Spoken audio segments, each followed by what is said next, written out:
नमस्कार दोस्तों, आ चुका है बहुत ही बवाल धमाकेदार और बहुत ही शानदार सा सॉन्ग।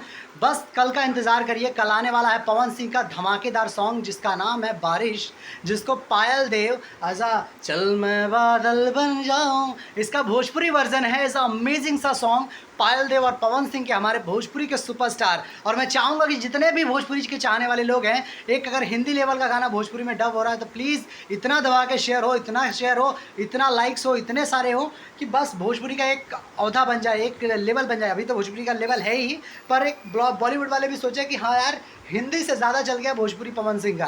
तो ये रिकॉर्ड तोड़ देना है। जितने भी लोग हैं दबा के शेयर करना है, दबा के कमेंट करना है और धमाकेदार एंट्री देनी है। और दोस्तों इसके में अंदर म्यूज़िक दिया है आदित्य देव जैसे पायल देव के हस्बैंड हैं और एक अच्छे म्यूज़िक कंपोज़र हैं। और पायल देव को जानते ही हैं, बहुत अच्छा गाती हैं, अभी रियलिटी शो में जज भी हैं और बहुत अच्छा, यानी कि इनसे पहले आपने देखा बबुनी थी, क्या कहते हैं वो, रिसेंटली आया था कमरिया हिला रही है, एक साल पहले आया था होली में, तो वो भी चला था, बहुत बेहतरीन, आप लोगों ने बहुत प्यार दिया था। तो पायल देव के साथ ये बहुत ही बेहतरीन सा सॉन्ग आने वाला है, तो आप लोग ज़रूर देखिए, ज़रूर शेयर करिए। मिलते हैं अगले वीडियो में। आप लोगों को कितना इंतज़ार है ज़रूर बताइएगा। मिलते हैं अगले वीडियो में।